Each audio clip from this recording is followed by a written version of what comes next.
네, 오늘 1월 10일입니다. 1월 두 번째 주일 예배를 주님 앞에 드리기를 원합니다. 이제 우리에게도 이제 백신이 나오고 했으니까 아마 한 3, 4월이면 교회에 모여서 함께 예배드리게 되지 않을까 그렇게 생각해 봅니다. 그래서 우리가 한 3월까지만, 한 4월까지만 온라인으로 예배를 드리면 함께 모여 예배 드리게 될 것입니다. 그때까지 우리 각자가 우리 평생에 이런 기회가 어디 있겠습니까? 내가 하나님 앞에 서서 예배자로 단독으로 하나님 앞에 예배 드리는 것 아마 쉬운 일이 아닐 텐데 그렇게 한번 예배 드려 보시는 훈련이 되시는 그런 시간이 되었으면 좋겠습니다. 오늘도 주님 앞에 신실한 예배가 드려지기를 소원합니다. 우리 같이 한번 묵도하심으로 주님 앞에 예배 드리겠습니다.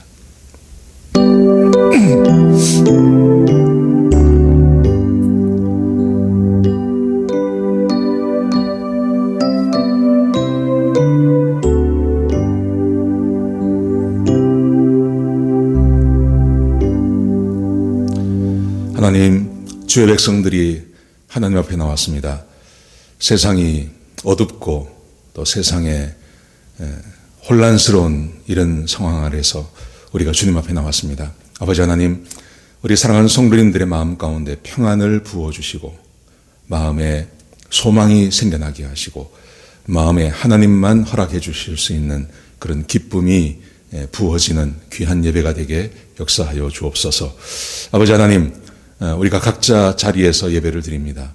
하나님, 그곳에 함께 계셔 주시고 우리의 마음이 하나님을 향해 열려지게 하시고 그래서 하나님께 예배드리며 하나님을 찬송하며 주께서 주시는 말씀을 귀담아 듣는 그런 귀한 시간 되게 역사하여 주옵소서. 우리의 예배를 방해하는 악한 원수마귀 일절 틈타지 못하게 하시고 주님 홀로 영광 받으시며 하나님께서 주관하시는 귀한 예배가 되게 인도하여 주옵소서. 주님 감사합니다. 예수님의 귀하신 이름으로 간절히 기도드렸습니다. 아멘. 우리 찬송가 29장 같이 하시겠습니다.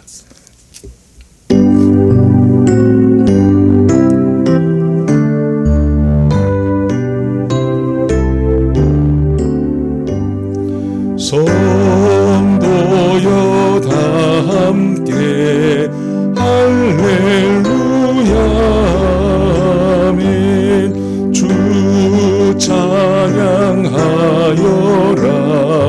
할렐루야 아멘. 주 보좌 앞에서 택하신 은혜를 다 찬송하여라 할렐루야 아멘. 만문을 열어라 할렐루야 아멘. 온 하늘 울려라 할렐루야 아멘. 인도자 되시며 친구가 되신 주 박사랑 끝없다 할렐루야 아멘. 주 찬양하여라 할렐루야 아멘. 찬양은 끝없다 할렐루야 아멘. 거룩한 집에서 주흥천 기리며 늘 찬송 부르자 할렐루야 아멘. 교동문 39번입니다.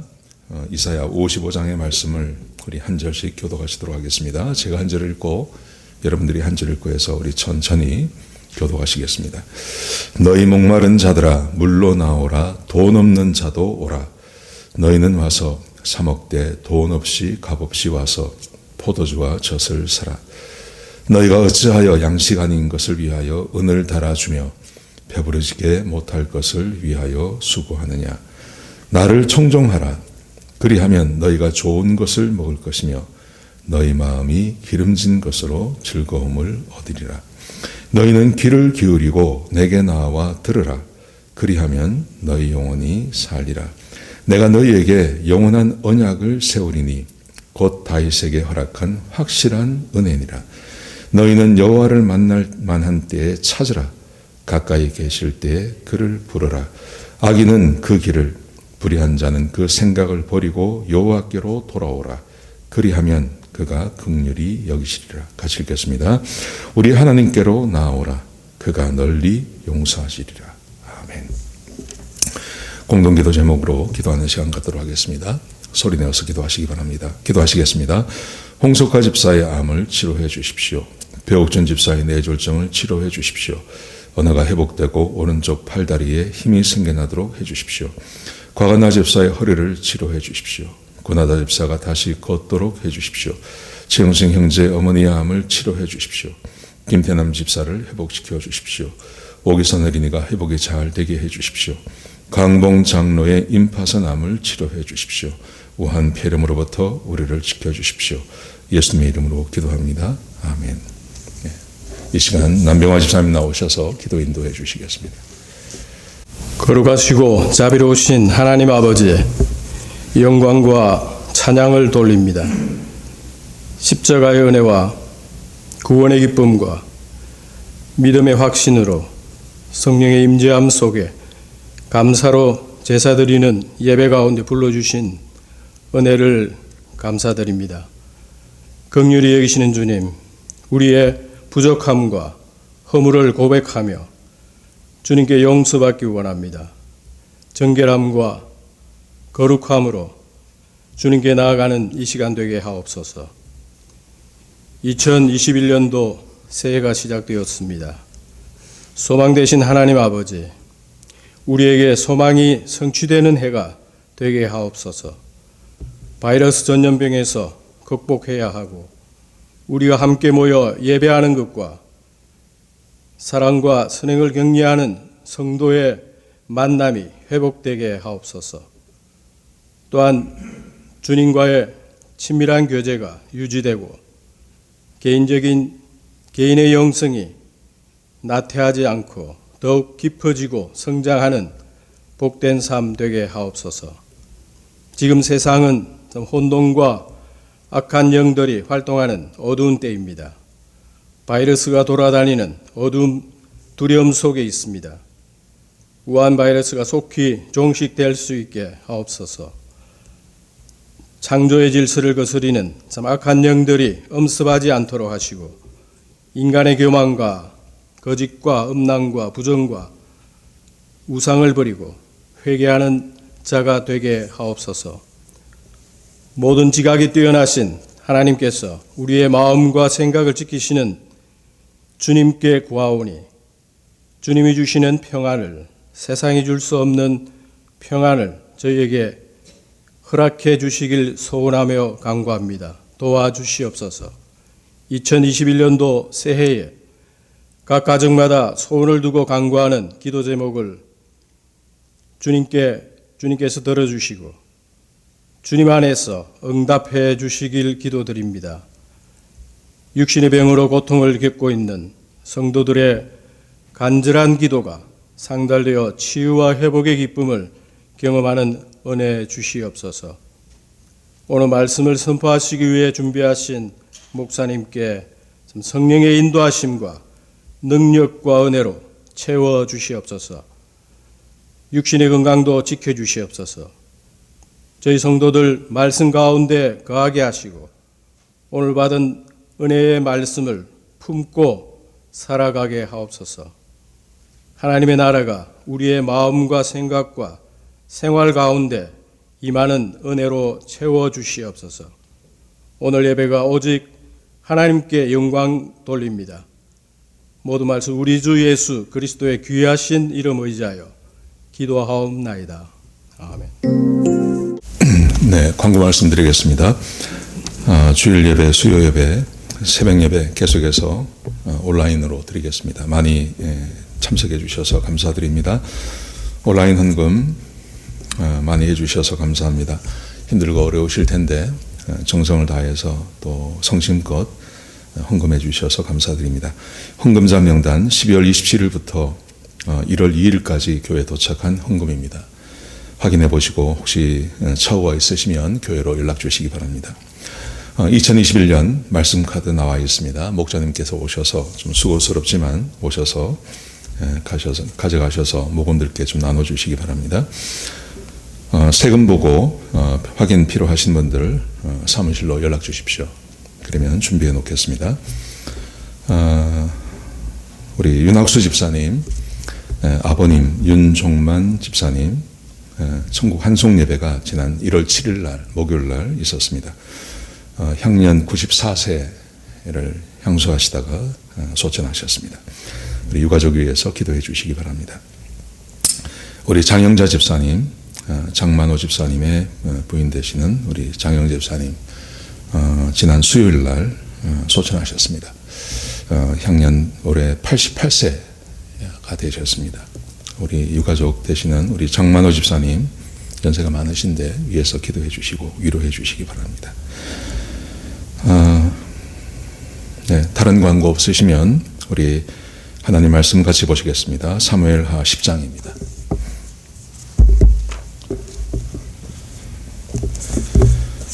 사무엘하 10장인데요. 오늘 본문 함께 읽을 말씀은 9절에서 14절까지만 읽도록 하겠습니다. 9절에서 14절까지 말씀입니다. 제가 한 절 읽고 여러분들이 한 절 읽고 해서 교독하시도록 하겠습니다. 요압이 자기와 맞서 앞뒤에 친 적진을 보고 이스라엘의 선발한 자 중에서 또 엄선하여 아람 사람과 싸우려고 진치고 그 백성의 남은 자를 그 아우 아비새의 수하에 맡겨 암몬 자손과 싸우려고 진치게 하고 이르되 만일 아람 사람이 나보다 강하면 내가 나를 돕고 만일 암몬 자손이 너보다 강하면 내가 너를 도우리라. 너는 담대하라. 우리가 우리 백성과 우리 하나님의 성읍들을 위하여 담대히 하자.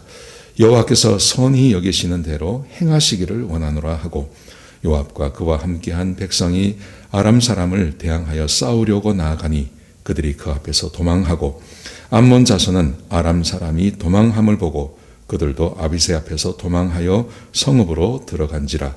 요압이 암몬 자손을 떠나 예루살렘으로 돌아가니라. 아멘. 전쟁의 기술이라는 책이 있습니다. 로버트 그린이라는 사람이 쓴 책인데요. 여기에서 이렇게 이야기를 전쟁에 대해서 이렇게 이야기를 하고 있습니다. 전쟁은 꼭 전쟁터에서만 일어나는 것이 아니라는 거죠. 비즈니스의 현장에서도 전쟁이 일어나고 있고 사무실에서도 전쟁이 일어나고 있고 그리고 정치판에서도 사람이 사는 모든 곳에서 전쟁이 수행되고 있다. 그렇게 이 사람은 정의하고 있습니다. 왜냐하면 사람들 간에 이해 충돌이 있기 때문이라는 것입니다. 이해 충돌이 있는 그곳이 바로 전쟁이라는 것이죠. 그러면서 이렇게 이분이 말합니다. 전쟁 없이 평화롭게 살면 참 좋지만 세상 일이 마음대로 되지 않는다는 겁니다. 그래서 이 세상에는 언제나 이해 충돌이 있고 그 이해 충돌에서 남을 짓밟고 가진 것을 빼앗으려고 하는 자들이 있다는 것입니다. 그래서 그 전쟁에서 지면 모든 것을 잃게 되고 이긴 자가 모든 것을 차지하는 이런 세상이 지금의 우리가 사는 세상이라는 것이죠. 그러면서 이렇게 말합니다. 기왕 전쟁에서 전쟁을 해야 된다면 반드시 승리해야 된다. 그러면서 이 책에서 전쟁의 기술을 가르칩니다. 자기 준비의 기술, 조직의 기술, 방어의 기술, 공격의 기술, 모략의 기술 이런 기술들을 터득하고 있으면 전쟁에서 승리할 수 있다. 이렇게 말합니다. 골치가 아파요. 이걸 보면요. 자기 준비의 기술 이게 얼마나 힘듭니까? 모략의 기술 이거 보통 일이 아니죠. 이런 것을 습득을 해야 전쟁에서 승리할 수 있다. 이분이 이렇게 말합니다. 그런데 이분이 아주 유명한 분입니다.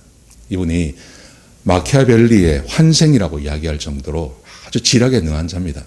그래서 이 사람이 쓴 책, 권력의 법칙 이런 것을 보면 어떻게 권력을 잡고 어떻게 권력을 빼앗기고 어떻게 모략을 쓰고 어떻게 사람을 유혹하고 하여튼 이런 것에 아주 능한 사람입니다.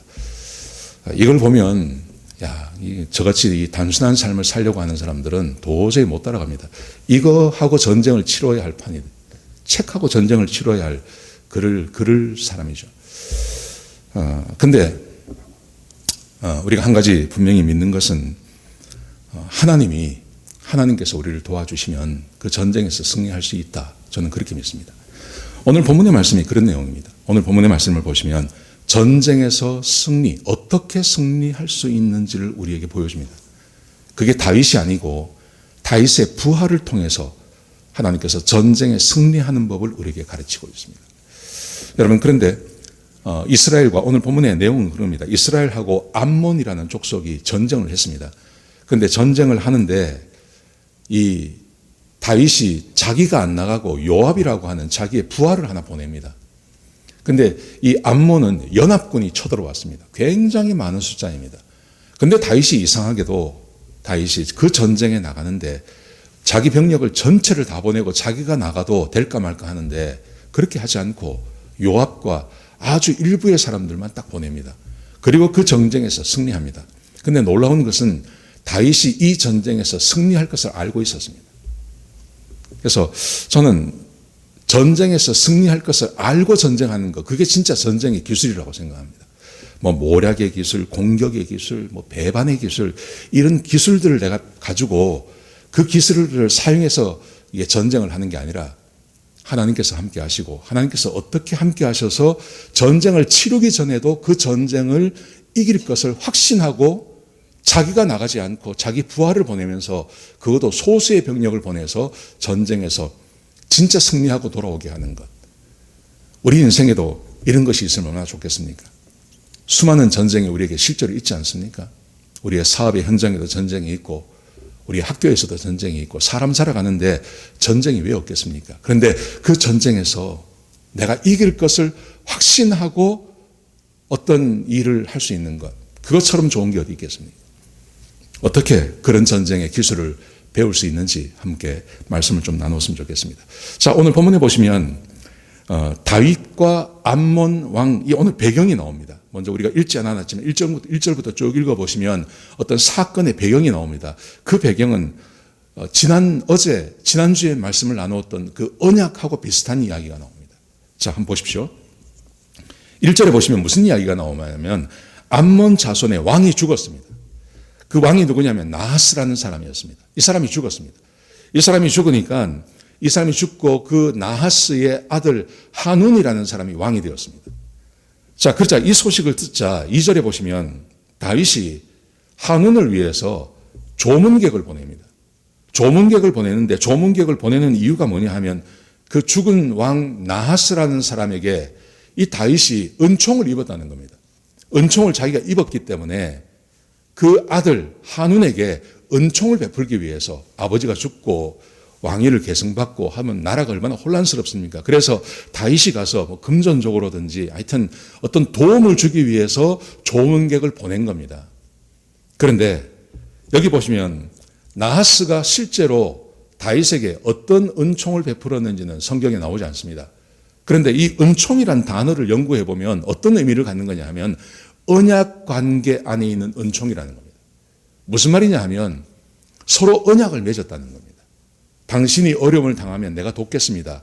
또 내가 어려움을 당하면 당신이 좀 도와주십시오. 이런 언약을 맺었다는 겁니다. 여러분, 어제 지난주에 말씀을 나눌 때 다윗과 요나단 사이에 언약을 맺지 않습니까?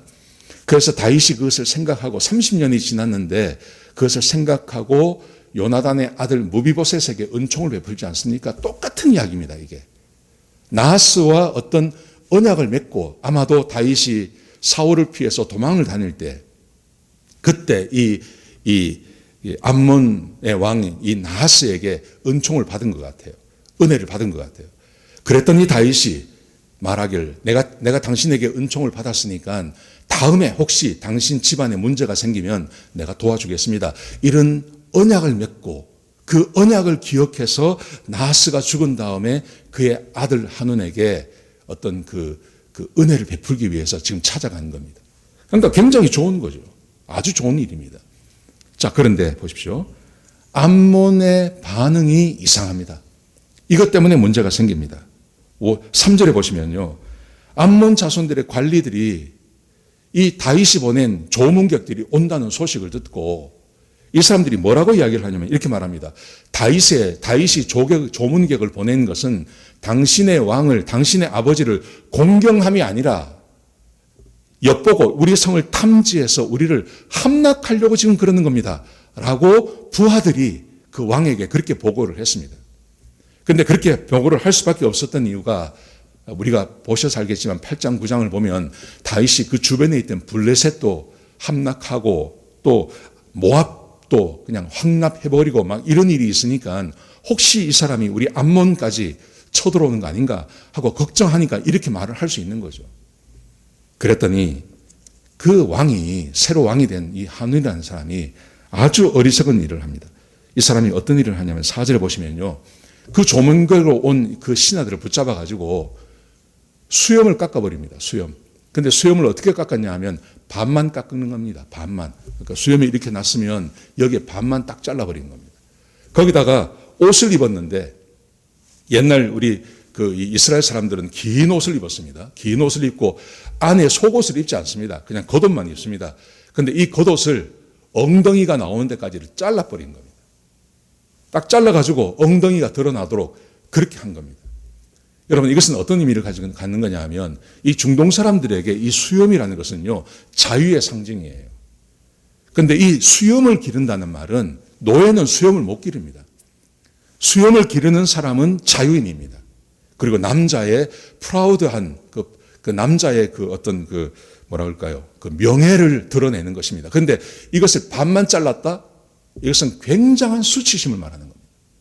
거기다가 엉덩이 볼기짝이 나오도록 옷을 잘라버렸습니다. 이것은 수치를 주는 거죠.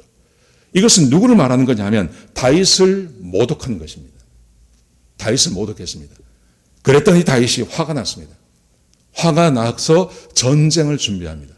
그러자 이 암몬 사람들이 전쟁을 준비하는데 6절에 보시면 어떻게 전쟁을 준비하냐 하면 자기들도 강한데요. 이 암몬이 강하거든요.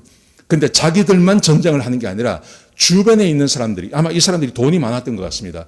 그래서 그 역대상 19장에 보면 똑같은 사건이 기록되어 있는데 거기는 좀 구체적으로 기록되어 있습니다. 이 한운 왕이요. 은 7천 달란트. 은 7천 달란트는 요즘 돈으로 하면 얼마냐 하면 이게 한 6억 달러 되는 겁니다. 7천억. 이 돈을 줘서 연합군을 4개의 나라의 군대를 사가지고 옵니다. 근데 이 군대가 어떤 군대냐 하면 한 2만 대의 보병 중에 그 마병이라 그러죠. 전차 부대, 한 2만 대의 전차 부대를 사가지고 오는 겁니다. 그리고 전쟁을 하겠다고 지금 이 사람들이, 암몬 사람들이 지금 덤비고 있는 겁니다. 이런 상황이 되었습니다. 그런데 아까 말씀드린 대로 다윗이 아주 이상한 결정을 합니다. 그 결정은 어떤 거냐 하면 굉장히 작은 숫자를 보냅니다. 자기가 전쟁에 나가는 것도 아니고 오늘 본문에 보시면 7장 한번 보시겠습니까? 10장 7절에 보시면요. 다윗이 듣고 요압과 용사의 온 무리를 보내매 여기서 용사의 온 무리 그러니까요. 모든 군대를 보냈다는 말이 아닙니다. 그게 아니고 요압 밑에 있던 용사 그것도 모든 군대가 아니라 군대 중에서 용사라는 말은 전투의 경험이 있는 사람들을 말하는 거거든요. 그러니까 요압과 요압 수하에 있는 모든 군대가 아니라 요압의 그 군인들 중에서도 전투의 경험이 많았던 용사들만 차출해가지고 적은 숫자를 전쟁터에 보낸 겁니다. 이게 이해가 안 되는 겁니다. 무려 5개 나라가 지금 연합을 해서 지금 전쟁을 준비하고 있는데 다윗은 많은 사람을 보낸 것도 아니고 굉장히 적은 숫자 그리고 여러 명의 장군을 보낸 것도 아니고 장군 중에 딱 한 사람 요압과 그 밑에 있었던 싸움을 잘하는 어떤 정예 특수부대 그 사람 몇 사람만 딱 보내는 겁니다. 그러니까요 요압이 어떻게 했습니까? 요압이 그걸 뭐 순종은 하는데 굉장히 마음에 부담이 되는 겁니다. 굉장히 마음에 부담이 되어서, 자, 보십시오. 여러분, 12절 한번 보시겠습니까? 12절에 보시면, 요압이 자기 수하에 누가 있었냐면, 자기 친동생이 있었습니다. 자기 친동생에게 이렇게 말을 합니다. 너는 담대하라. 겁을 먹었다는 말이죠. 겁이 나는 겁니다. 왜냐하면 숫자가 너무 작으니까요. 그래서 너는 담대하라. 우리가 우리 백성과 우리 하나님의 성읍들을 위하여 담대하자. 우리 용기를 내자. 우리 여기서 우리 쫄지 말자. 우리 한번 싸워보자. 그러면서요, 아주 중요한 말을 합니다. 이 사람이 이렇게 말을 합니다. 보십시오. 여호와께서 선히 여기시는 대로 행하시기를 원하노라 하고. 저는 이 말씀을 묵상하면서 이 요압이 얼마나 겁이 났으면, 마음이 부담이 되었으면 담대하자. 우리 싸우는데 담대하자. 이렇게 말을 했을까? 겁이 났다는 말이죠. 근데 겁이 나면서 자기 동생에게 뭐라고 말을 하냐면, 여호와께서 선히 여기시는 대로 행하시기를 원하노라. 여러분, 이게 무슨 말인지 아십니까? 여호와께서 선히 여기시는 대로 행하시기를 원한다는 말은 무슨 말이냐면요, 이 말입니다. 만약 하나님께서 우리가 지는 것이 하나님의 뜻이라면 우리 줘도 된다. 이렇게 말하는 거예요. 그러니까 이것은 이제 극단적으로 말하면 그렇게 말하는 거고요. 이걸 지금 그 요압의 마음을 전체로 말한다면 우리 반드시 이겨. 근데 반드시 이긴다라고 말한다면 우리 담대하자. 이 말 할 필요 없거든요. 근데 왜 이렇게 말을 했을까 하는 것이죠. 왜 이렇게 말을 했냐 하면, 이게 누가 말해준 거냐 하면 다윗이 말해준 겁니다. 다윗이 요압에게 이 말을 한 겁니다. 여호와께서 선히 여기시는 대로 행하기를 원하노라. 하나님께서 선히 여기시는 대로, 하나님의 뜻대로 전쟁이 될 거야. 근데 네가 이겨. 이렇게 말을 한 겁니다. 여러분, 전쟁의 기술이 뭔지 아십니까? 전쟁의 기술은 어떤 거냐 하면, 하나님의 선하신 뜻대로 전쟁은 항상 흘러가게 되어 있습니다. 하나님의 뜻대로 전쟁은 흘러가는 것입니다.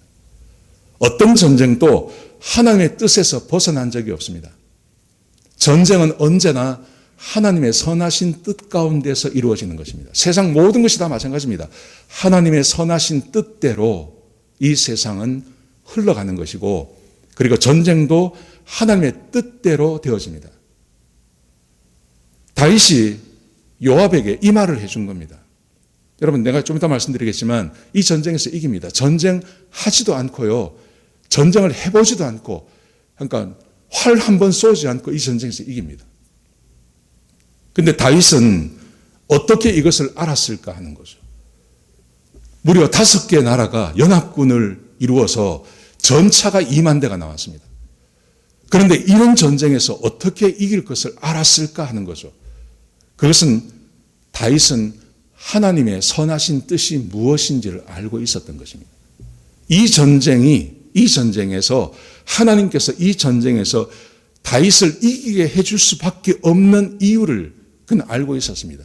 단순히 하나님께서 우리와 함께 하십니다. 그거 아닙니다. 그런 의미가 아니라 우리가 이스라엘 백성이기 때문에 전쟁에서 이깁니다. 아닙니다. 다윗이 우리의 왕이기 때문에 전쟁에서 이깁니다. 아닙니다. 하나님의 법궤가 우리 안에 와 있기 때문에 우리가 이 전쟁에 나가면 이깁니다. 그거 아닙니다. 그런 뜻이 아닙니다.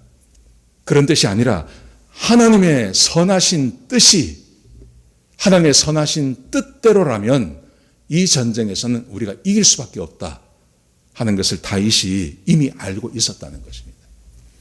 사랑하는 성도 여러분, 다윗이 전쟁을 치를 때마다 그가 믿는 하나님의 뜻이 있었습니다. 하나님의 선하신 뜻이 있었습니다. 2가지입니다. 첫 번째가 뭐냐 하면, 전쟁은 하나님의 손에 있다는 것입니다.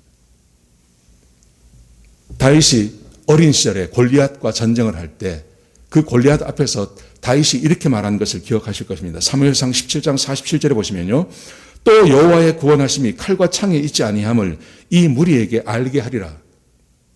골리앗과 싸울 때 골리앗에게 그렇게 말하지 않습니까? 그러면서 이렇게 말합니다. 전쟁은 여호와께 속한 것인즉 그가 너희를 우리 손에 넘기시리라. 전쟁은 하나님께 속한 거야. 전쟁은 무기가 많다고 이기는 것도 아니고 숫자가 많다고 이기는 것도 아니고 힘이 세다고 해서 이기는 거 아니야.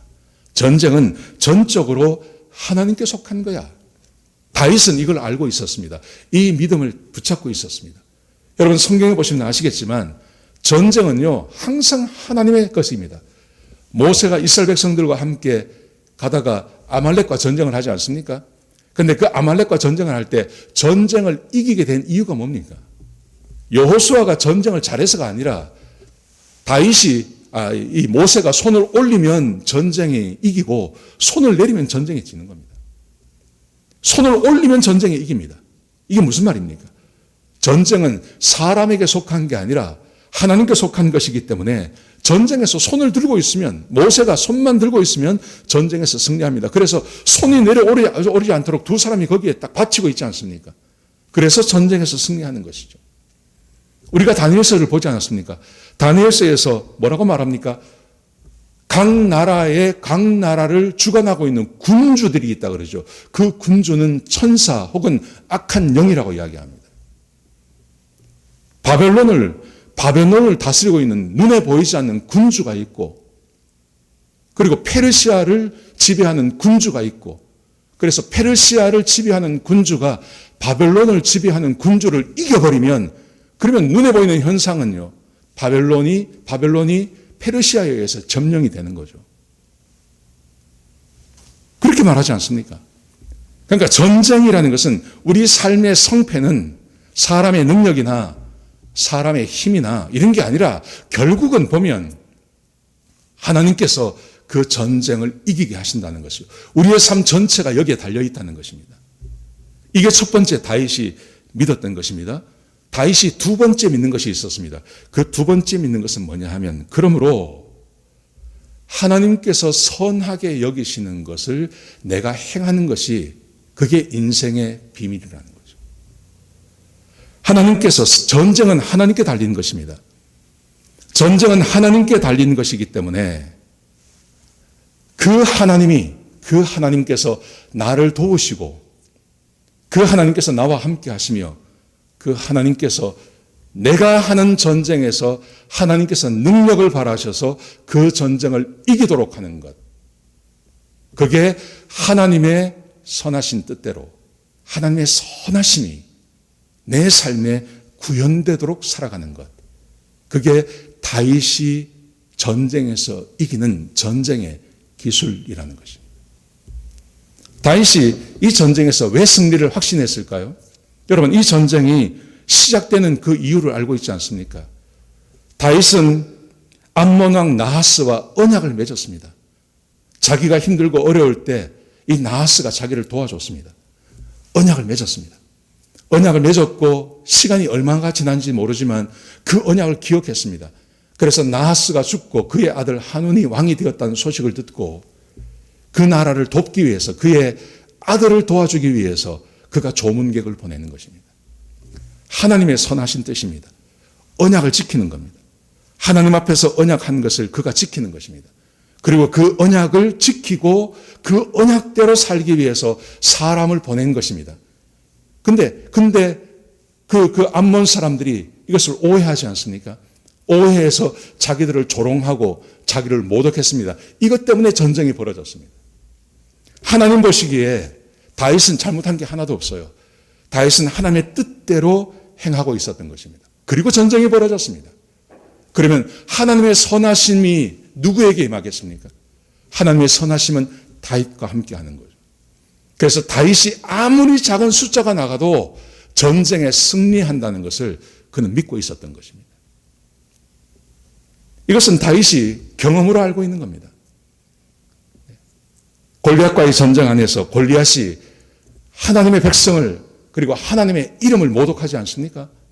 하나님을 모독하고 하나님의 이름을 모독하는데 사울과 그의 군대는 골리앗의 그 힘을 봅니다. 그 외형만 보고 아무도 나가지 않았습니다. 근데 그 어린 다윗이 칼을 가지고 나가는 것도 아니고 그냥 돌멩이 하나, 물맷돌 가지고 나갔습니다. 그가 왜 그럴 수 있었습니까? 그가 고백한 대로 전쟁은 하나님께 속한 것인데 저자가 지금 하나님의 이름을 모독하고 있는 겁니다.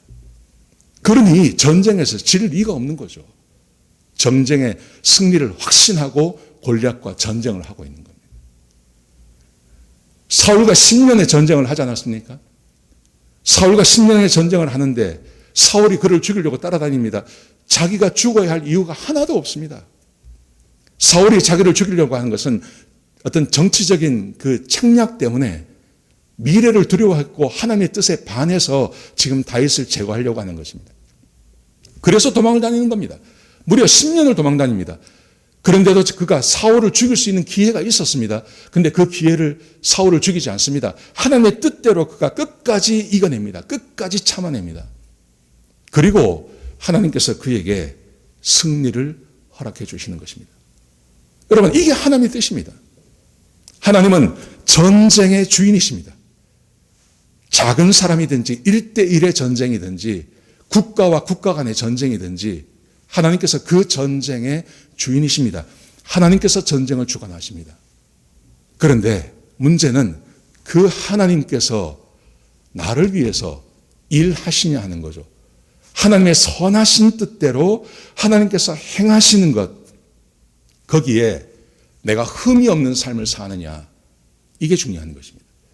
그래서 다윗은 언제나 하나님 앞에서 전쟁의 책략이라든지 전쟁의 숫자라든지 전쟁의 사람의 숫자라든지 이것은 무기라든지 이것은 중요한 게 전혀 중요한 게 아닙니다. 하나님께서 전쟁의 주인이시기 때문에 그 하나님께서 보시기에, 나를 보시기에 내가 어떤 사람으로 살아가는가, 하나님께서 나의 삶을 선하게 보시는가, 그래서 하나님의 선하신 뜻에 내가 반하는 삶을 살지 않고 있는가, 이게 가장 중요한 겁니다. 그래서 그는 사울에게 10년 동안 도망다니면서도 하나님의 뜻에 순종해서 사울을 해하지 않습니다. 하나님의 기름 부은 종을 내가 죽일 수 없다 말하죠. 골리앗이 하나님의 이름을 모독할 때 그는 분천에서 일어나서 그는 골리앗과 대적해서 그를 이길 수 있다고 말하지 않습니까? 오늘 본문의 말씀도 마찬가지죠. 오늘 본문의 말씀도 자기는 선한 대로 하나님의 뜻대로 약속을 지키며 그리고 이웃을 돕기 위해서 최선을 다합니다. 근데 그쪽에서 오해하고 덤벼오는 것입니다. 이길 수밖에 없는 전쟁이죠. 여러분, 하나님을 믿는 믿음, 하나님께서 늘 나와 함께 하십니다. 우리는 이걸 믿습니다. 성경에서 하나님께서 항상 우리와 함께 하심을 믿으라고 말합니다. 여러분, 그런데 말입니다. 자, 보십시오. 신명기 31장 6절에 보시면 이스라엘 백성들 안에서 이렇게 말합니다. 너희는 강하고 담대하라. 두려워하지 말라. 그들 앞에서 떨지 말라. 이는 내 하나님 여호와 그가 너와 함께 가시며 결코 너를 떠나지 아니하시며 버리지 아니할 것임이니라. 하나님께서 너와 함께 하십니다. 이스라엘 백성들에게 늘 가르치는 겁니다. 하나님께서 너희와 함께 하십니다. 하나님께서 너와 함께 하십니다. 여호수아 1장 9절을 보십시오. 내가 내게 명령한 것이 아니냐. 강하고 담대하라. 두려워하지 말며 놀라지 말라. 내가 어디로 가든지 내 하나님 여호와가 너와 함께 하느니라. 하나님께서 이스라엘 백성들과 함께 하신다고 늘 말씀하십니다. 여호수아에게도 약속하셨습니다. 여러분, 그런데 나와 함께 하시는 하나님께서 하나님의 선하신 뜻대로, 하나님께서는 항상 선하신 뜻대로 일하십니다. 근데 그분이 항상 선하신 뜻대로 내 전쟁에서 나를 도우시는 하나님이 되시기 위해서요. 어떻게 해야 될까요? 하나님께서 늘 함께 나와 함께 하시기 때문에 내가 아무렇게 살아도 상관이 없습니까? 아닙니다. 하나님께서 항상 함께 하신다는 것을 믿으라고 말씀하시면서 그와 함께 이렇게 약속하십니다. 여호수아 1장 6절에 보시면 강하고 담대하라. 너는 내가 그들의 조상에게 맹세하여 그들에게 주리라 한 땅을 이 백성에게 차지하게 하리라. 오직 강하고 극히 담대하여 나의 종 모세가 내게 명령한 그 율법을 다 지켜 행하고 우로나 좌로나 치우치지 말라. 그리하면 어디로 가든지 형통하리라. 하나님께서 두 가지를 말씀하십니다. 항상 우리와 함께 하십니다. 항상 우리와 함께 하십니다. 그런데 항상 우리와 함께 하시는 하나님께서 내가 전쟁터에 나갔을 때 나를 돕기 위해서는요, 그 전쟁에서 승리하시고 형통한 삶을 살게 하시기 위해서는요, 하나님께서 선하게 보게 하시는 것, 하나님께서 선하게 보시는 것에 대한 내 삶이 있어야 됩니다. 그래서 말씀하시기를 나의 종 모세가 내게 명령한 그 율법을 다 지켜 행하고 우로나 좌로나 치우치지 말라. 그리하면 어디로 가든지 형통하리라. 하나님께서 함께 하시며 그리고 내가 그 하나님의 말씀에 순종할 때 하나님께서 어디로 가든지 형통하게 하신다고 말씀하시는 거죠. 여러분, 다윗이 이걸 알고 있었습니다. 다윗이 이거 알고 있었습니다. 그래서 이 암몬과의 전쟁을 바라보면서요, 그 작은 숫자를 보내는 겁니다. 요압을 보내고 요압의 모든 군사가 아니라 용사의 무리만 보내는 겁니다. 특수부대만 딱 보내는 겁니다. 그리고 그 전쟁에 투입하게 되는 겁니다. 다윗은 알고 있었어요. 그 전쟁에서 하나님께서 역사하셔서 전쟁해보지도 않고 승리할 것을 알고 있었어요. 여러분, 전쟁이 어떻게 진행되는지 한번 보시기 바랍니다. 자, 13절을 보십시오. 요압과 그와 함께한 백성이 아람 사람을 대항하여 싸우려고 나가니 그들이 그 앞에서 도망하고, 싸웠다는 말이 없습니다. 전쟁에서 전쟁을 했다는 말이 없습니다. 그런 말이 없고요. 전쟁을 하려고 나가니까 그냥 나갔는데 다 도망가 버렸어요. 이 아람 사람들이 누구냐 하면요, 이게 연합군입니다. 4개 나라의 연합군이고 여기에 2만 대의 전차부대가 와 있었던 것입니다. 그런데 특수부대 몇 명이 나가니까 이 사람들이 전차부대가 다 도망을 가버린 겁니다. 그 다음 보십시오. 그렇게 했더니 14절 보십시오. 암몬 자손은 아람 사람이 도망함을 보고 그들도 아비새 앞에서 도망하여 성읍으로 들어간지라. 아람 사람들 연합군이 도망을 가버리니까 그 동생하고 있었던 이 작은 무리도 반으로 나눈 겁니다. 이 작은 무리도 반으로 나눠서 요압이 반을 데리고 전쟁을 하고 자기 동생 아비새가 반을 데리고 전쟁을 하는데, 이 아람 사람들이 도망하는 걸 보니까 암몬 사람들이요, 자기들도 전쟁도 하지 않고 그냥 도망을 가버린 거예요. 어떻게 가능합니까? 하나님께서 역사하신 거예요. 하나님의 선하신 대로, 하나님께서 선하신 뜻대로, 자기의 선하신 뜻대로 하나님께서 역사하셔서 그 전쟁에서 승리하게 하시는 거예요. 사랑하신 성도 여러분, 전쟁의 기술, 이 세상 사람들은 전쟁하기 위해서 모략의 기술을 배워야 한다고 말합니다. 내가 사람을 어떻게 조직할지를 배우라고 말합니다. 그리고 구체적으로 어떻게 격파해 나가야 되는지를 기술을 배우라고 말합니다. 어떻게 기술을 익히고 어떻게 사람을 유혹하고 어떻게 적의 약점을 잡아내어서 그 약점을 가지고 공격해 나갈지를 배우라고 말합니다. 여러분, 근데 얼마나 힘듭니까, 그게? 그렇게 한다고 해서 전쟁에 승리하나요? 아닙니다. 근데 오늘 본문이 우리에게 가르쳐주고 있는 것, 아주 심플한 전쟁의 기술, 하나님께서 선하게 생각하시는 대로, 하나님의 선한 뜻대로 우리가 살기만 하면, 그러면 어떤 전쟁을 치르든지 그 전쟁에서 반드시 승리하게 하신다고 말씀하십니다. 여러분, 그러므로 명분 없는 전쟁 하시면 안 됩니다. 내 감정이나 내 어떤 명분 없는 그냥 다투는 거요, 그런 전쟁 하시면 안 됩니다. 그리고 우리의 삶에 하나님의 보시기에 항상 선한 삶이 우리 가운데 있어야 됩니다. 하나님 보시기에 선한 삶, 하나님께서 원하시는 선한 삶을 내가 살아가는, 하나님의 뜻에 순종하는 선한 삶을 살아가야 됩니다. 왜냐하면 하나님께서 항상 우리와 함께 하시기 때문에 그렇습니다. 우리는 거룩한 하나님의 거룩한 성전입니다. 하나님께서 우리와 함께 하십니다. 하나님께서 우리와 함께 하시기 때문에 우리는 항상 선한 하나님의 뜻대로 사는 삶이 우리에게 요구되어집니다. 그리고 하나님께서 기뻐하시는 일을 우리는 해야 됩니다. 하나님께서 기뻐하시는 일을 하십시오. 하나님께서 원하시는 일을 해나가십시오. 하나님께서 우리에게 원하시고 나에게 기대하시는, 하나님께서 기뻐하시는 일을 하시기 바랍니다. 그러면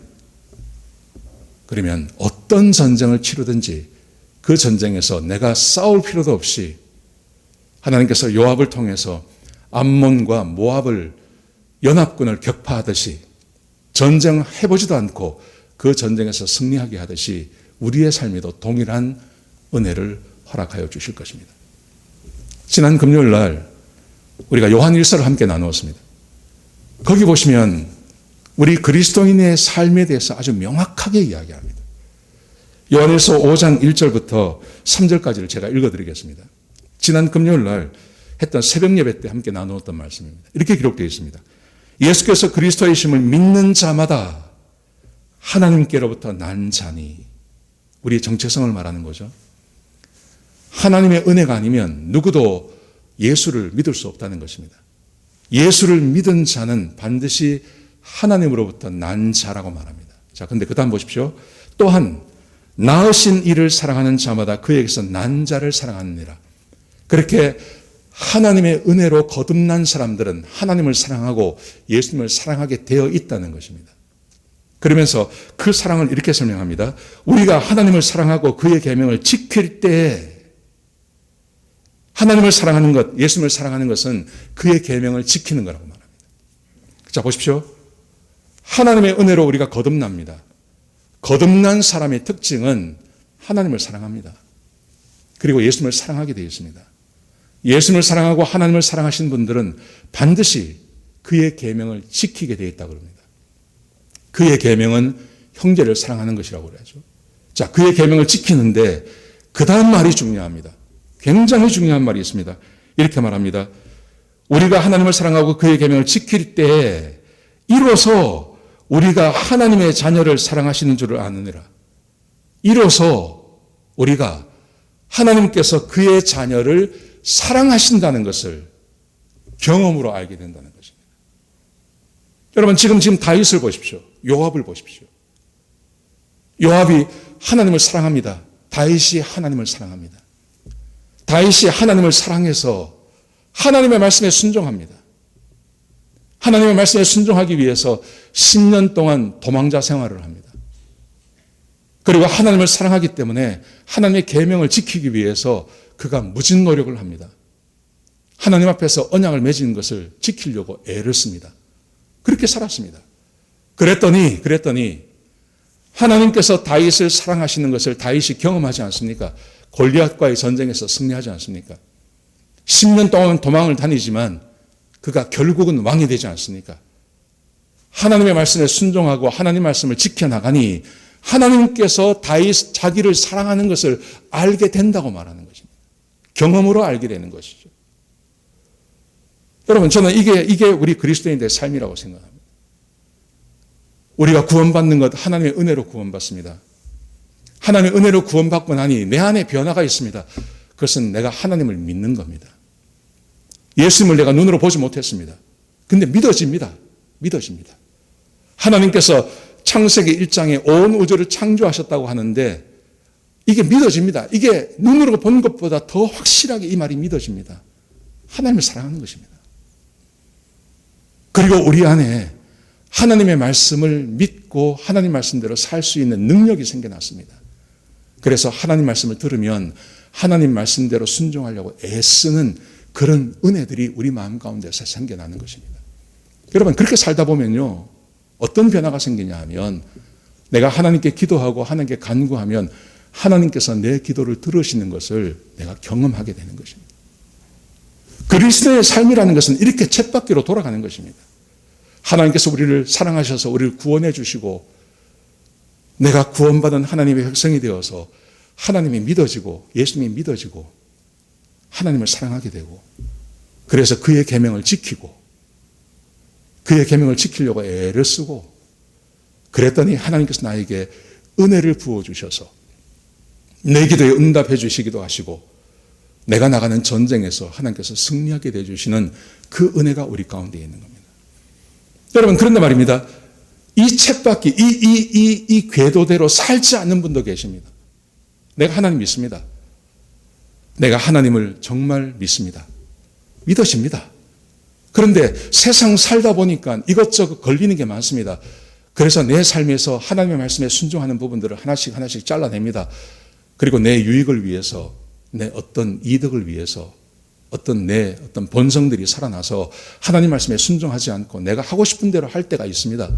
여러분, 그러면요, 제일 먼저 무엇이 사라지냐 하면 하나님의 은혜, 하나님께서 나를 사랑하신다는 것이 마음에서 조금씩 사라지기 시작합니다. 다윗과 우리와의 아주 현저한 차이, 그게 뭐라고 생각하세요? 다윗은 하나님을 사랑해서 하나님의 계명을 지키는 것을 목숨처럼 귀히 여긴 겁니다. 그래서 이제는 그 확신이 얼마나 강했던지, 하나님의 사랑과 자기에게 부어지는 은혜가 얼마나 강했던지, 이제는 전쟁이 나가도, 연합군이 덤벼도 전쟁에 자기가 나가지 않고 자기의 부하 아주 일부분만 보내도 그 전쟁에서 승리한다는 것을 알고 있는 사람, 이 정도로 그의 마음 가운데 하나님의 사랑이 부어진 것입니다. 여러분, 왜 우리의 삶에 이게 불가능하겠습니까? 우리는 이 다윗보다 더 큰 은혜를 받은 사람들입니다. 우리를 위해서 예수님께서 십자가에 못 박혀 돌아가셨잖아요. 그리고 우리 안에 성령님이 오셨잖아요. 다윗은 자기 안에 있는 성령님이 떠날 것을 염려했습니다. 그런데 우리에게 오시는 성령님은 떠나지 않습니다. 항상 우리와 함께 하십니다. 우리를 위해서 중보하십니다. 우리가 얼마나 큰 은혜를 받은 사람들인지 모릅니다.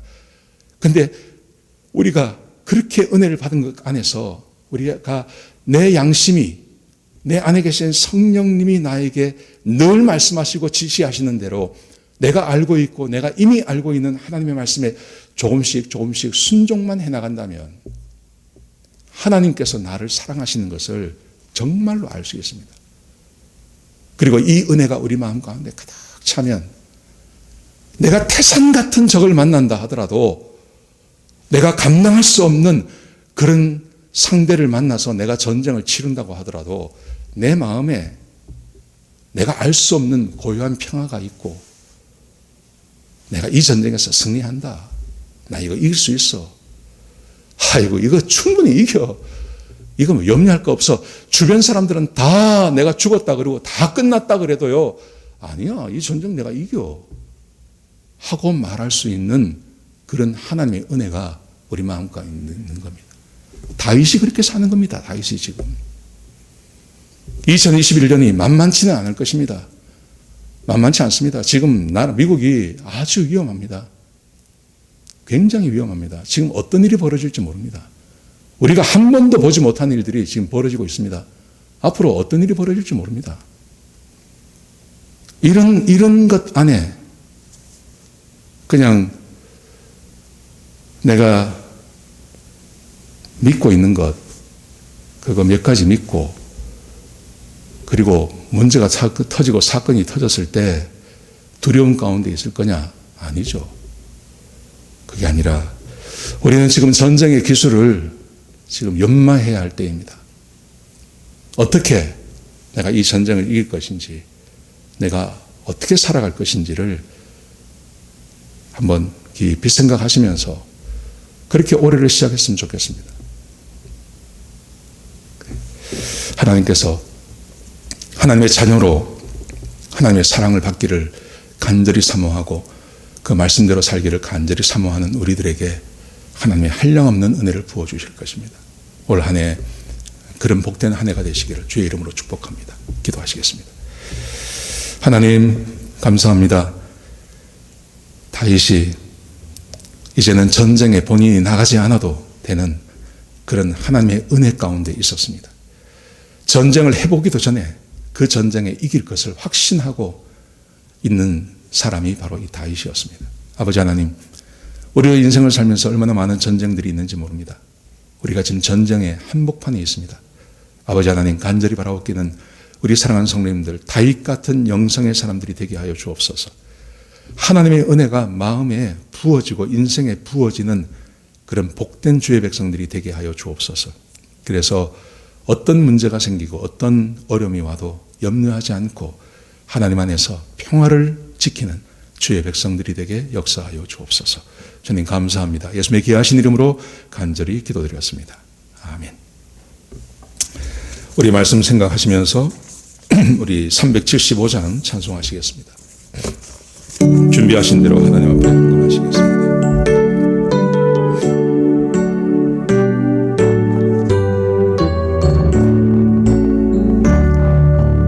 영광을 받으신 만유의 주여 우리가 명령을 좇으리다. 베푸신 은혜를 감사히 알고 진실한 마음으로 섬기겠네. 구주의 은혜 주시는 대로 영원히 받들어서 기겠네. 찬송하겠네 찬송하겠네. 생명을 주시는 구주로다. 구주를 높이고 잘 공경하여 어느 한 마음으로 섬기리다. 주 예수 안에서 즐거워하며 충성을 다하여 섬기겠네. 구주의 은혜 주시는 대로 영원히 받들어 섬기겠네. 찬송하겠네 찬송하겠네. 생명을 주시는 구주로다. 예수를 믿고서 늘 사랑하 즐거운 마음으로 섬기리다. 온 마음을 드리고 순종한 후에 구주를 영원히 섬기겠네. 구주의 은혜 주시는 대로 영원히 받들어 섬기겠네. 찬송하겠네 찬송하겠네. 생명을 주시는 구주로다. 아멘. 우리 같이 한번 기도하시겠습니다. 하나님, 새해가 시작이 되었습니다. 하나님, 올 한 해 세상이 어떠하든지 또 우리의 앞길을 막는 그런 어려움과 고난이 어떠하든지 하나님 그 모든 것에서 승리하는 한 해가 되게 하여 주옵소서. 우리 성도들을 축복합니다. 한 사람도 전쟁에서 패하는 자가 없게 하시고 이 모든 전쟁에서 승리하게 하여 주옵소서. 아버지 하나님, 특별히 하나님의 말씀에 순종하고 하나님을 사랑함으로 말미암아 하나님의 사랑이 우리 마음 가운데 부어지게 하여 주옵소서. 그래서 하나님이 나와 함께 하시며 하나님께서 내 편 되시고 주님이 나를 위해서 싸우신다는 것을 깊이 아는 주의 백성들이 되게 하여 주옵소서.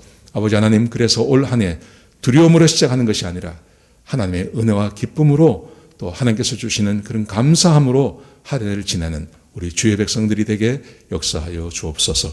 이제는 우리 주 예수 그리스도의 끝끝인 은혜와 우리 아버지 하나님의 끝끝인 사랑과 성령 하나님의 내주하시고 인도하시는 그 은혜가 말씀을 듣고 하나님 말씀에 순종함으로 하나님의 사랑을 알아 전쟁을 두려워하지 않기로 다짐하는 주의 백성들 머리 위에 지금부터 영원까지 함께 하시옵기를 우리 주 예수 그리스도의 이름으로 간절히 축복하며 기도드렸습니다.